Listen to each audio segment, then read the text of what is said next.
very much. Ready to go. Hi, I'm Lisa Rinaman, your St. John's Riverkeeper, and I'm so proud to be here tonight in the room with all of these river lovers and all of you, because you are the folks that can make this happen. It is our mission every day to fight to defend, protect, and restore the St. John's River, because we believe healthy rivers drive healthy communities. We're very fortunate to have this mighty river literally running through the veins of Jacksonville and creating that foundation.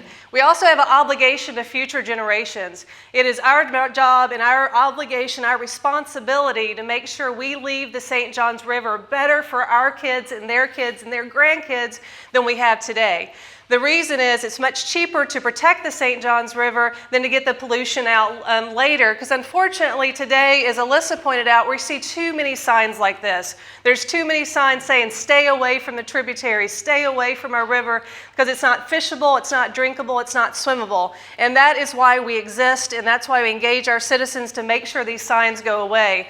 Unfortunately, the bad news is, first, we are failing at every water quality criteria except for one. Every year, University of North Florida and Jacksonville University put together the river report card. And as you can see, we're not doing so well. Our river is sick. Our river needs us. We are plagued with nutrient pollution. Right now in the St. John's River, in Julington Creek, in Doctors Lake, it's bright green with its toxic algae. This is a problem. It shows that we have too many failing septic tanks, too many problems with wastewater treatment facilities not cleaning the water enough, as well as pet waste, fertilizer. We can all make a difference. In addition, we have too much bacteria. There are 16,000 septic tanks within 300 meters of our tributaries in the St. John's, just in Duval County alone. There are 13 counties along the St. John's. We have to get our arms around a septic tank solution and phase these bad boys out. In addition, we're losing our kidneys. Our submerged grasses, our wetlands are the kidneys of the St. John's River, and they're diminishing. We're losing them. And as we lose this ecological function, not only are we going to have more problems with the water quality issues, we're also losing important habitat that is the nursery for our fisheries, so it has a commercial and a recreational impact.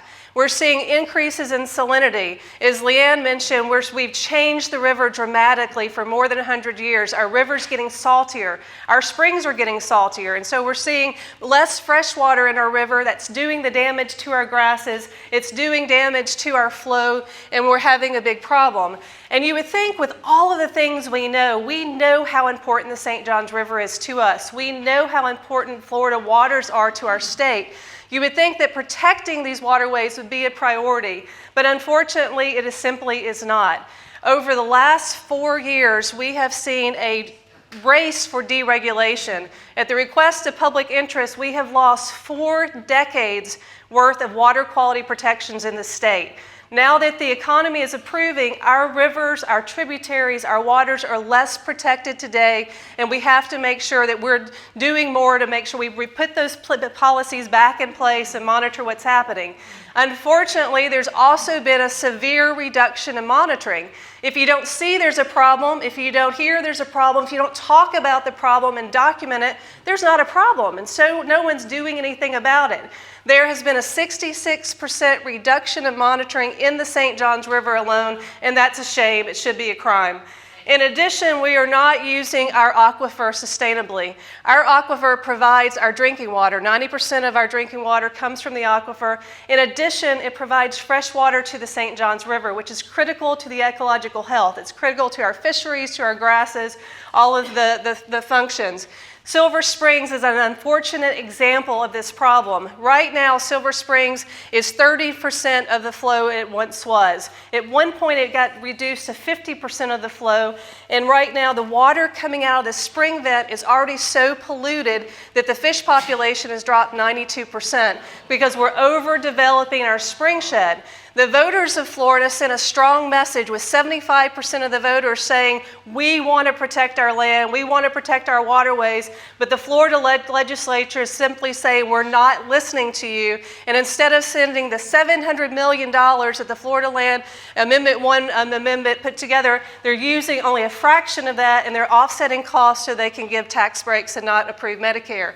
In addition to our overuse of the aquifer, We're also using our water unsustainably. We're still in the state of Florida putting more than 50% of our drinking water on our grass, and that's unsustainable. In fact, in Central Florida, they're having such a problem, they're looking for new water. Well, new water doesn't exist, so they're coming to the St. Johns River, and they want to siphon more than 150 million gallons of fresh water a day from our river, which will do great damage to our wetlands, our grasses, our fisheries. It's simply unsustainable, and they're not focusing on water conservation.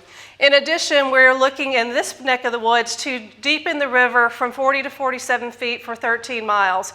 When this happens, you'll start bringing more salt water in, and you'll have more damage to the grasses, the wetlands. We lose major ecological function. We'll see more water quality problems.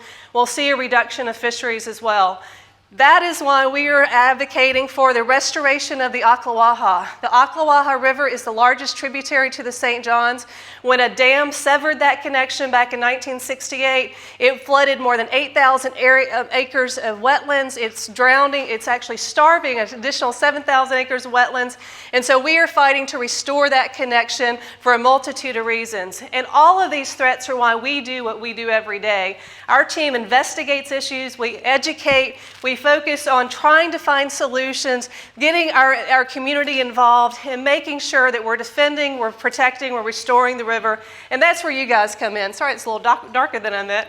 But we cannot do this alone. Our river needs you. We need you to truly protect the St. Johns River. We need you to stay informed, spread the word, use your voice. Get out there and help us give the river the biggest voice we can give her. Be river friendly every day and join us in this great fight. Thank you so much for loving the St. Johns.